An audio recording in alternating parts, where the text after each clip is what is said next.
let me ask you a question. I can go to Chiakim at 10 or 11 p.m, but I'll stay to closing. Then now, compared to the new Zouk, can you stay for 4 hours there? A bit harder, but it's like I cannot put into words. I tell you exactly why. Because Chiakim took care of the GA, and right now the new Zouk is, if you're a GA, where do you sit? Where do you go? You hold your drink, you cannot even go to the dance floor. Solid go at Zouk at Chiakim, Velvet. Oh my god. It was so good that I think probably Zouk management is like, dude, you're doing a good job, man. Let's go to Zouk main room. Yeah. Do you feel that that was actually causing the downfall of it? Real reason or fake reason?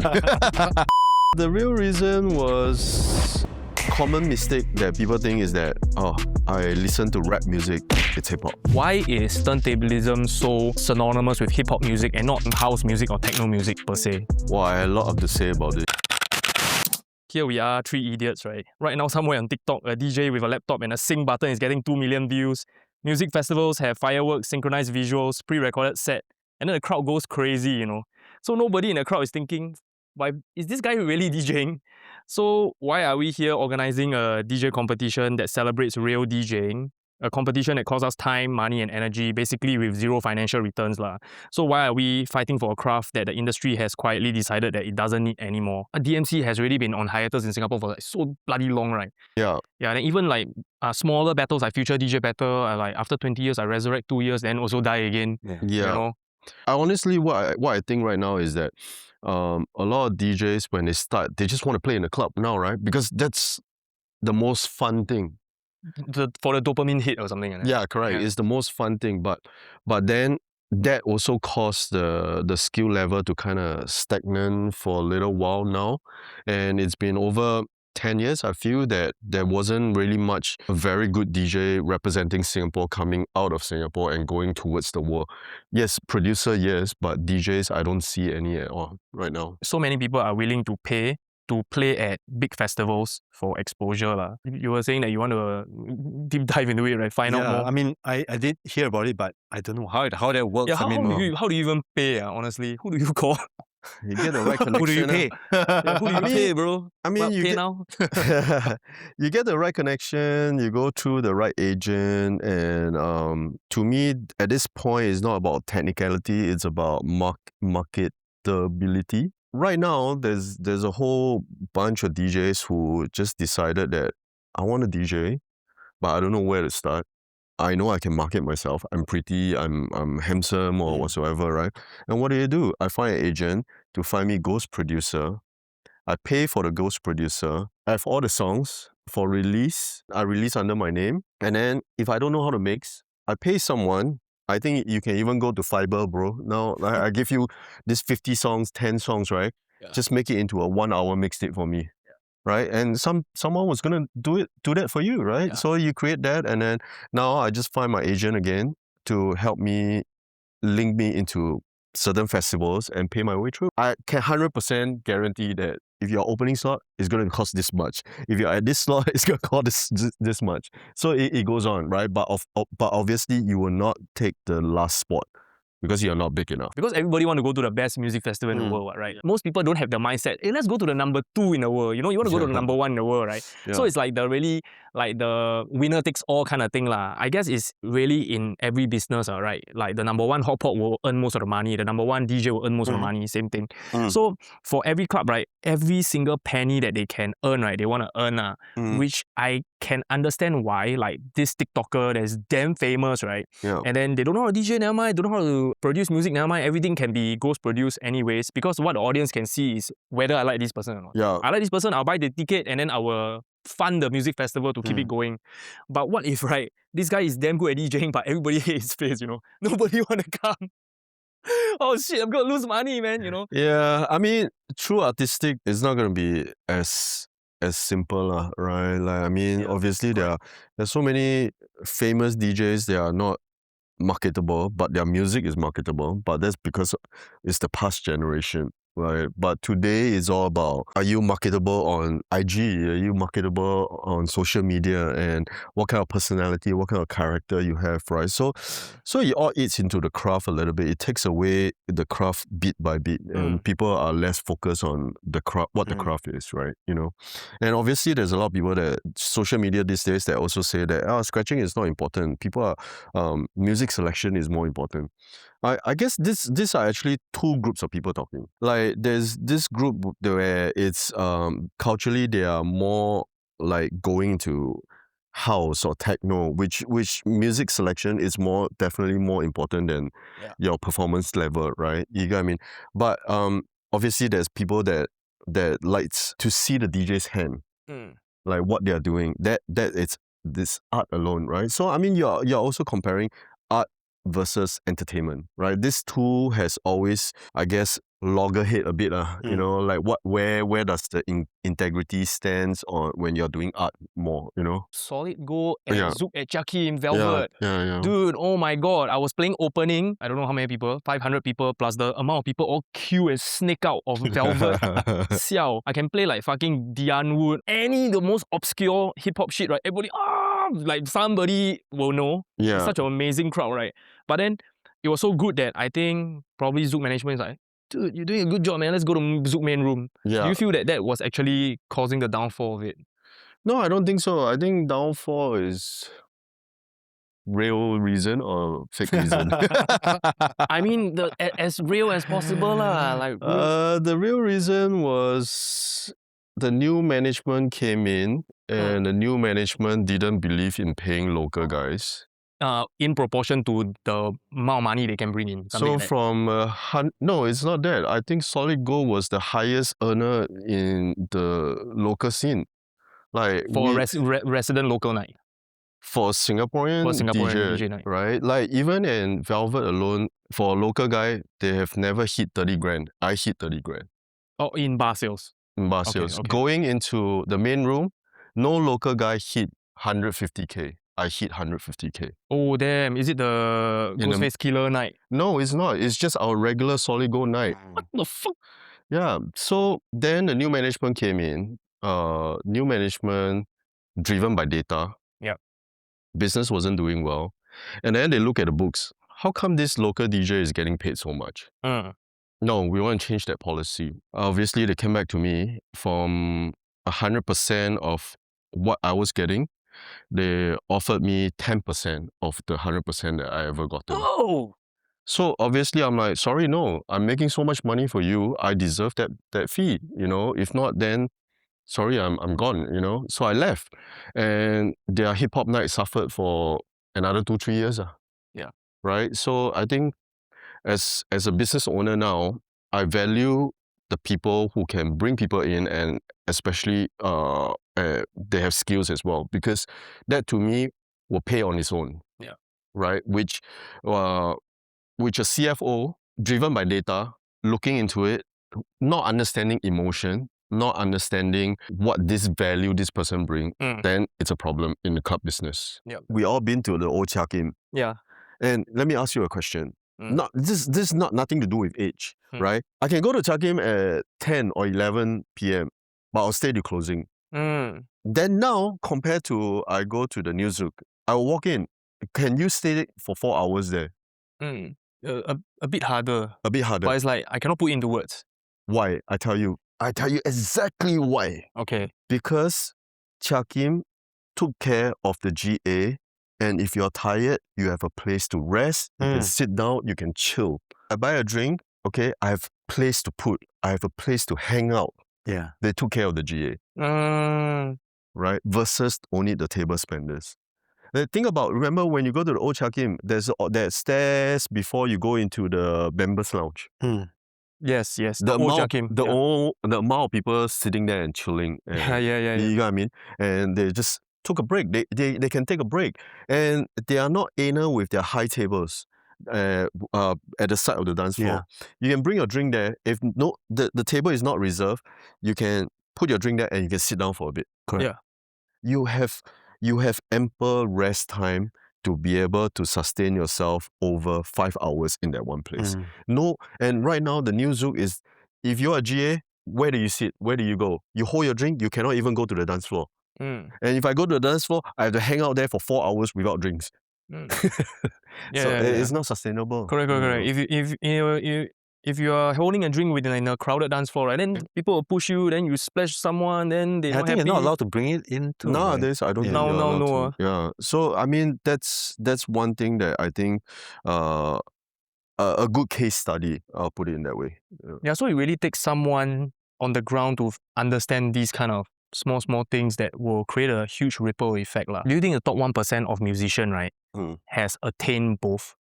Like you are a Bruno Mars, you have the art plus the entertainment at the same time. That's why you are number 1%, like top 1%. Yeah, for sure. I mean, Bruno Mars has culture. Yeah, right. Yeah, the music alone, the music that he chose has culture. It's funk, it's soul, it's disco. And what is pop music? Pop is consisting of many different genres of music, and Bruno Mars, it's bring culture to pop. Yeah. So I think pop music is basically if you can take a form of whatever music, make it popular, it's pop radio, right? Correct. And he so happened to be lucky in a way that he can take old school, legit music and make it palatable to the masses. Yeah. And that's why he win. Yeah, for sure. But I think that goes back to his roots as well. Yeah. I mean, his passion in that kind of music, the way he personifies that kind of music, that is important because that is authenticity. Yeah, and it is very relatable to like a b-boy. Yes. Right? Because what is Bruno Mars' influence? Michael Jackson, James Brown. Yeah. A b-boy, Michael Jackson, James Brown, in a way or another, you know? Do you think like part and parcel of art is people want to view your suffering, then they can feel like, oh my God, that's sincere, bro. Whoa, this guy, damn, he loves hip-hop a lot, man. He don't need money. I mean, part of our job as a DJ is to work so hard to get to a point where when we do it, it just looks so effortless. Right? And I guess that's why people would consider that as like, oh, actually it's a very easy thing, which is not. You know what I mean? Correct. Yeah. Even like pre-recorded set also, right? The most of the work is done beforehand. Oh, for sure. You're producing it, you are like asking this person can or this person can, or the synchronization, the lighting and everything, the handover, takeover and everything. And then on the day itself, right, you're just like parading or like putting your product out for sale. No, I guess, I mean, yeah, because it evolves, right? So I think we are in a world now or era now that these things happen and these things can be done. But I guess also it's kind of tradition. Like back then, this was how the DJs did it. And then as it evolves, it changes. But ultimately, I think what we're talking about here is the art form of turntablism. Yeah, I guess, you know, like in terms of turntablism, it has always been very tied in with hip-hop music. Why is turntablism so synonymous with hip-hop music and not fucking house music or techno music per se? Is it because hip-hop has a more complicated structure for you to play with as compared to other straight beat genres? Well, I had a lot to say about this. I think it goes back to history, man. Yeah, it goes back to history. Let's go back to history. The history of hip-hop, the history of the DJs who started scratching. I think it really stems from there. That's why it's interconnected with hip-hop music. So I think you cannot escape from that. First of all, the first Block Party by Kool Herc, he used 2 records and cut the breaks. Is there a mixer? At that time, there's a mixer. So people dance to the break, and that break eventually became what hip-hop is, right? And because of DJs learning how to loop that 2 little break, right, that extended the breaks, right, I guess that kind of also influenced house music into how to loop disco music and stuff like that. And it goes into more, how do you say, different genres of music that hip-hop has kind of like influenced the technique of looping records. You know what I mean? And from there on, many genres use that. Drum and bass, a prime example, the amen breaks, right? And why is hip-hop so connected to turntablism? Because of that chopping, that A to B, B to C. No, wrong. No C. A to B, B to A, A to B, B to A, right? So because of that loop, because of that break loop, it created so many universe, I would say. You know what I mean? So for our audience that don't know what a break is, right? Can you like simplify a Yeah. break? So a song would play.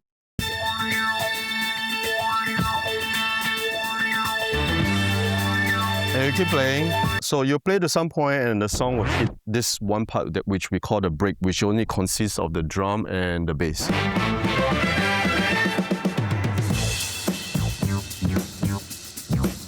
Okay, but why is this break so important? Because think about it in this way. When you dance, how do you dance? You listen to certain elements, right? Some people dance to the lyrics, some people dance to the melody, some people dance to the drum breaks, right? But when you dance to the melody and lyrics, you're kind of like boxed into what they are telling you. Right? But when you dance at the break, you are the instrument on top of the breaks. It's like how the vocal is free. Correct. So you're free there. And that's why people are very free at that point and they can do whatever they want and you will still sync up with the song. Right? Yeah. And but because of this break, right, which is a bridge of a song, technically, you will only last about 10 to 20 seconds. But imagine, I'm sure you have seen those b-boy circles or dancer circles, right? They are in a circle, and then in the middle there's only one person. That's not it. That's a battle mode, competition, right? But when in the jam, right, you have like 10 to 15, 20 people crowding around and there's only one person in the middle. Right? That's called cypher. Okay. Cypher, you can be very free, right, at that point. But the break is so short, only 10 to 20 seconds, is probably only enough for one person to go in for one round. But everybody wants to get into that round. So what does the DJ do? They loop the break. They extend the break. So here you go. So you play one side. And then you play the other side. Okay, so let me do this again. So you play one side. And then you stand by the other side. Which is the same song. Yes. And then you stand. And then you go back to the A. So it gives them more time to participate and showcase. Yep. So obviously this part of the technical component, they call it the merry-go-round right from the start. But eventually DJs got the hang of it and got so good at it, they created beat juggling. And that's why it's so connected to turntablism, right? So beat juggling will be a lot more intricate. You don't let the record run in 4-bar. You kind of like break it down and you make it more technical, right? So give you more example.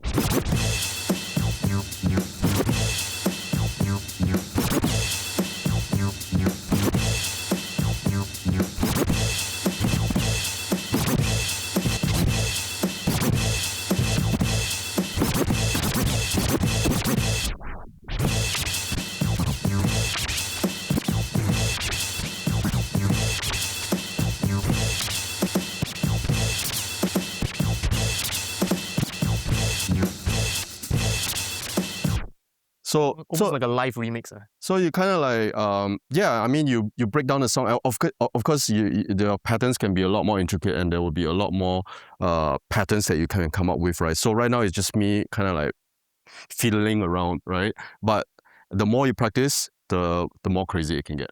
I think that's where the art form comes in. That's when your creativity comes in and trying to find sounds or patterns that can be very different and surprising to people who might not. Hey, oh wow, this can be done. Yeah, I think what opens my mind at one point was Kid Koala. Oh yeah. So that guy is like back in the day, bro. Yeah, it's like he's out of our league, right? He's like his world is using the turntable as a musical instrument in a very performance way, right? So recently he did like so back then he did like a comic book sketch with with turntable music as the backdrop.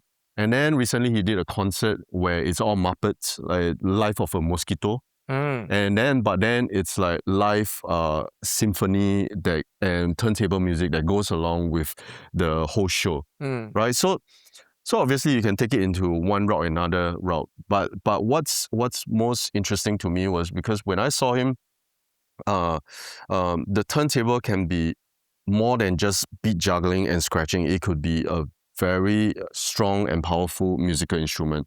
For example, I can be he did a thing with the saxophone, right? So I'm gonna give you an example where I'm now gonna be a saxophonist. So meaning that I can be anything if I can find any sample, right? Did Kid Koala do something like DJ Newmark, like a toy set? No, right? that's DJ his- Newmark. Yeah.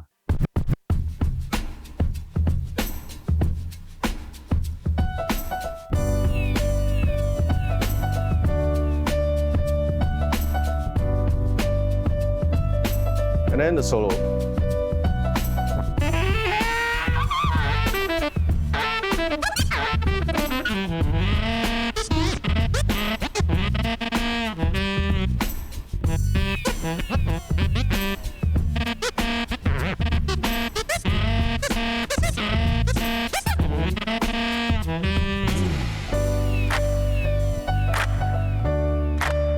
And of course, any sample, like I said, you can find, you can be that, right? So I'm gonna be a drummer.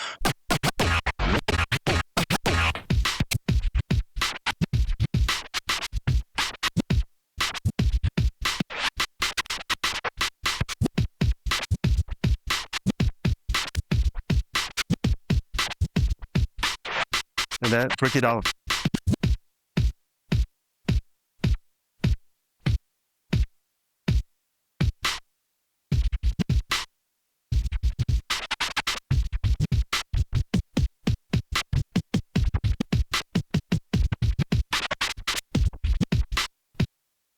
Yeah. Yeah.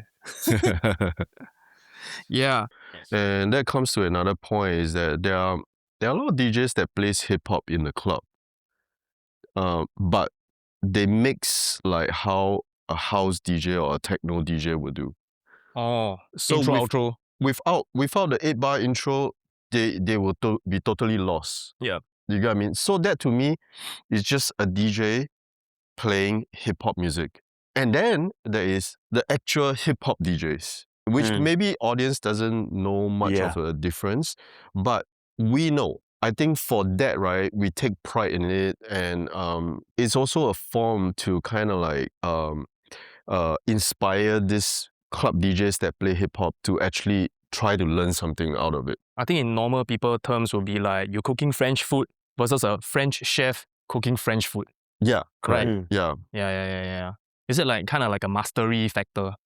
yeah, for sure. You're I more mean, in tune. Yeah, for sure. I mean, like, think about it this way, right? Like, a EDM DJ, a house DJ, a techno DJ, a drum and bass DJ. If you expect them to do what a real hip hop DJ do, 100% no.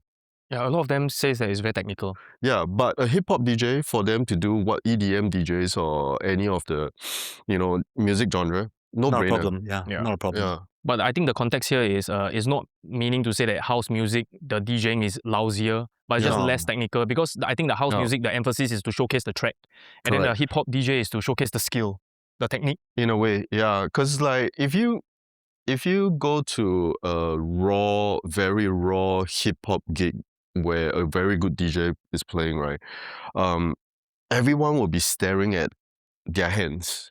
There's a performance going on. Correct. There's a Yeah. performance. There's certain artistic expression that goes behind what they do, and it's hours and hours, and probably like 10,000-20,000 hours of practice before you even come to that one point. I still remember we had the honor to play Zouk out at the side stage, and the side stage is fucking massive, like 5,000 people. Oh, you played before me, right? I was like, Yeah, and then right, we are the only two DJs that coordinate the songs. So like I was like texting him whatever I play, and then we are like leading up to like Toki Monster and then Snake Hips. So it's like fucking chill, and like headliner is 100 BPM, that kind of stuff. Yeah. And then we really like struggling to like don't clash with each other, at the same time can still sustain the crowd. And it's like big, you know, like main stage is like 20,000 people, right? The side stage is like 5,000 people. So it's like, you would naturally think that you need that kind of EDM energy to keep 5,000 people, right? But my highest BPM song is like 86 BPM, then I give to him. And everybody's like, whoa, it's like rocking, you know. This is another perspective that I think young DJs don't get, is that when we talk about energy, it doesn't mean it's the fast. BPM. Yeah. Right? It's about the emotion and the right pacing for the audience at that one point. And honestly, if you are known as a hip-hop DJ, you can go 70 BPM, it's not a problem. Yeah, right? People go crazy, man. Yeah, you can even go 50 BPM, right? But if it's the right song at the right time, right? So with that being said, right, you can't be holding at 50 BPM for all the way 10 minutes. Yeah, because the energy comes from the contrast. So then that comes to another thing, right? It's like, that's come to the expertise of a hip-hop DJ rather than a club DJ, because a club DJ will stick to that 1 BPM and they won't know where to navigate. Yeah. Right? But as a hip-hop DJ, because we have so many different BPM of hip-hop music, then you got to learn how to weave up and down and create tension, right? EDM has drops and build up. Hip-hop will never have that. Yeah. But it's up to you to create that drop for people to go, ah! So it kind of leads up to like DMC lah. What are we trying to achieve with this DJ battle here? A, not many people know about. B, not many people can appreciate. But C, very important for all DJs and all DJing. Yeah, I think what we try to achieve is to up our level in every Singaporean DJs that take hip-hop into consideration. Because if you are driven by social media and just wordplay, eventually you will be phased out. And it's not going to be good enough. It's not going to be enough, right? Because it's trending now. It's not going to trend forever. Eventually, you're going to come back to the essence of what hip-hop DJing is. We are taking this opportunity with DMC to level up everyone in that sense. So not just the DJs, but also the audience in the understanding level. For sure. Yeah. Because it's a new generation, so they might not have seen turntablism before or understood what turntablism is. I think it's almost kind of a way to reintroduce turntablism to the new generation. I mean, it's for lack of a better word, turntablism has been a lack of representation. To me, wordplay, it's part of turntablism. Just people don't know. If you go way back, wordplay is nothing new to me. I watched a video from 1996, DJ Noise. He's the first guy who did the wordplay. Yeah, without cue points, without... Correct. And then if you talk about tone play, nothing new to us. 1996, again, DJ Noise, Big Poppa. Go and check it out. He used a tone and then he create the tone play. Okay. So all this actually came from turntablism, but the new generation, no one guide them or they didn't have enough history to understand all that component of it, right? Yeah. I think at some point they will dig back further and then they will realize that what they're doing is actually not new and they have to up their level. But I guess also is everything kind of optimized for the TikTok format, where it's short attention span, low understanding, which is why kind of tone play made its comeback out of all the other turntablism techniques. Accessible, a lot more accessible. Wordplay also accessible, easy to understand. But then you have a turntablist that go wiki, then chirp flan, you know, orbit or boomerang. Nobody will understand. Autobahn, they won't understand. For them, it's just scratch sounds. Yeah, it's just, you need to have a nerd to understand. For them, scratching, all they know is transform, which is not going to help you with your flow in terms of a scratch technique. It's not going to sound nice. Yeah. Okay. Do you have a tone play or word play routine? Okay, example of a tone play. All I've ever known, please, baby, don't ignore me. All I've ever known, never wanna change, but you're still there, laying down.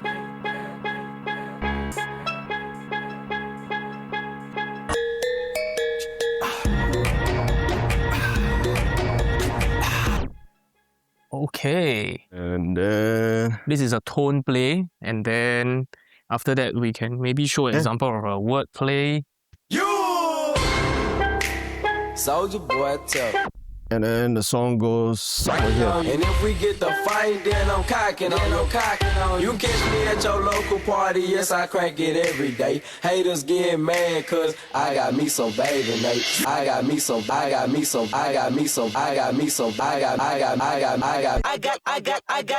loyalty inside my DNA.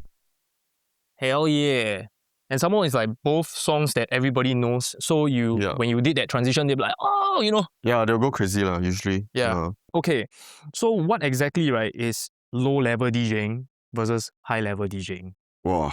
To me, low-level DJing is someone that only play hit song and doesn't introduce something else in the set. Back then, right, I think we were having this discussion like 15 years ago. You don't mix Bruno Mars to Bruno Mars to Bruno Mars to Bruno Mars. That's like pure lazy.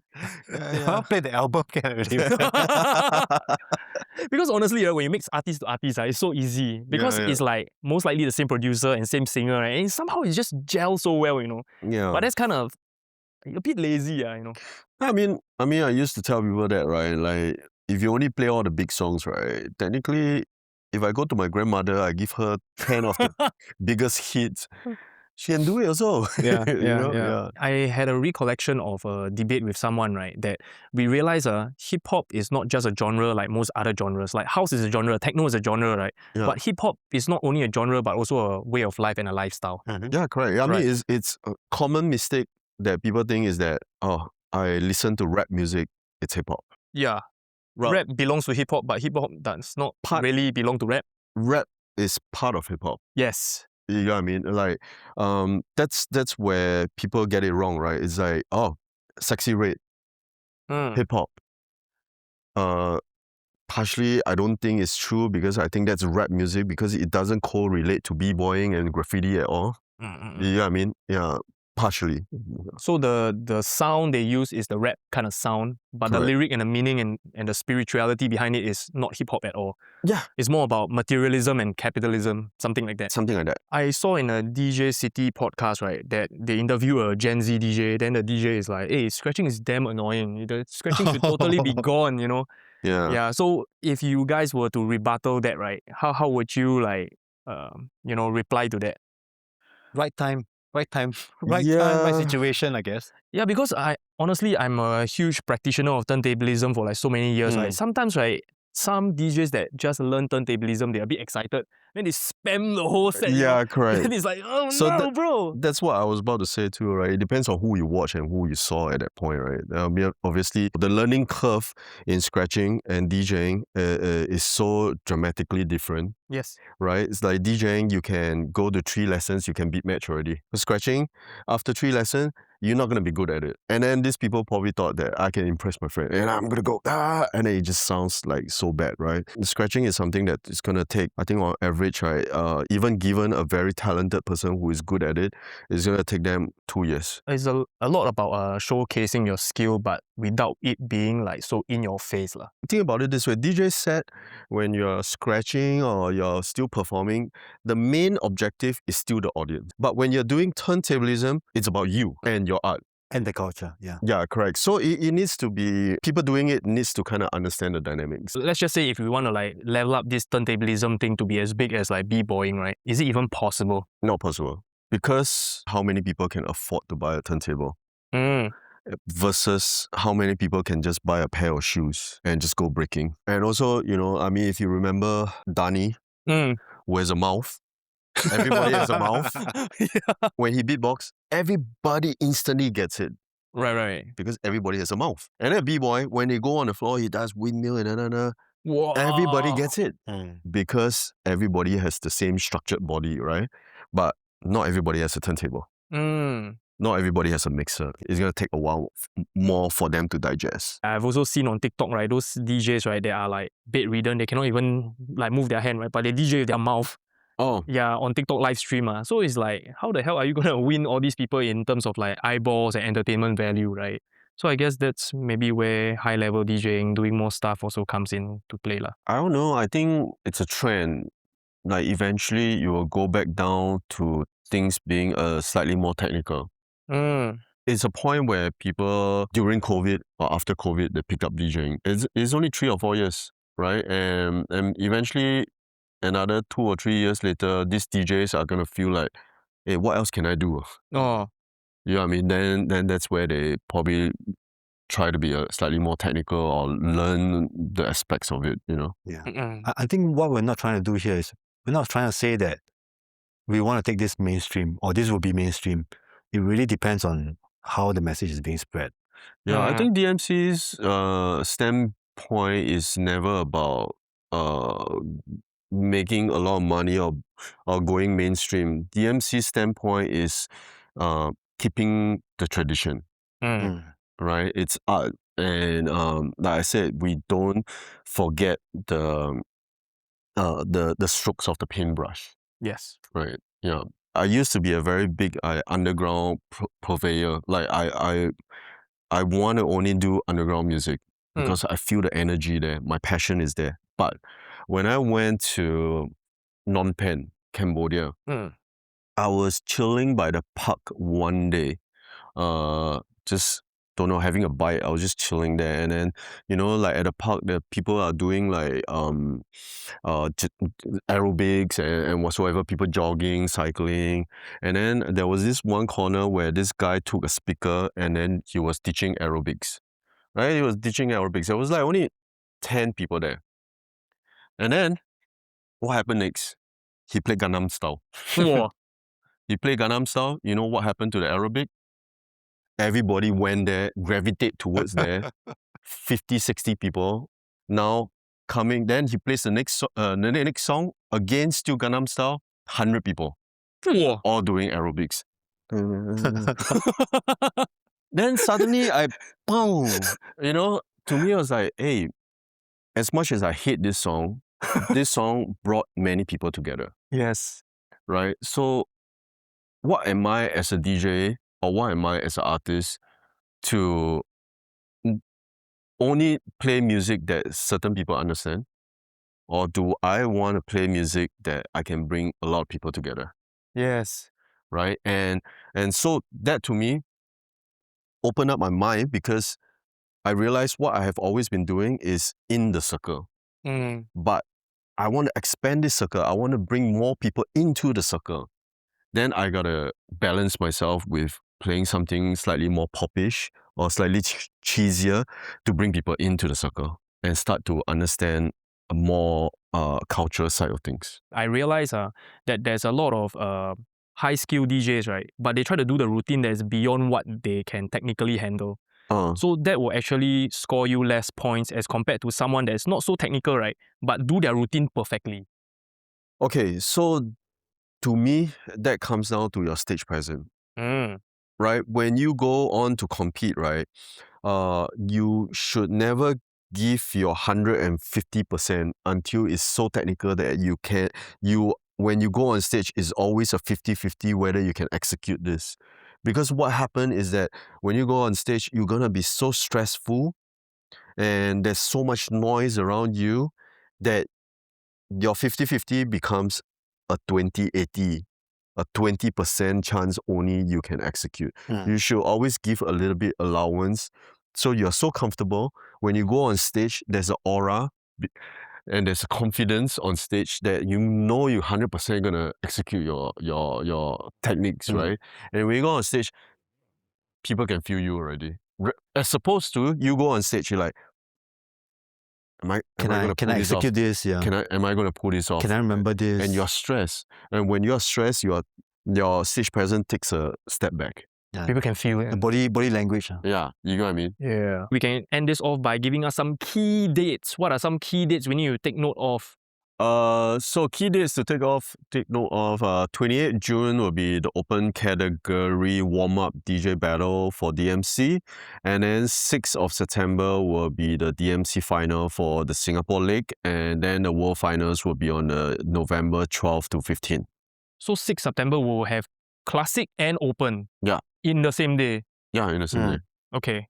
So venue to be announced. To be announced, yeah. So what you can do is, if you are interested in that, please follow our Instagram, DMC Singapore. Singapore. Yeah. Okay. Then we'll see you at the battle.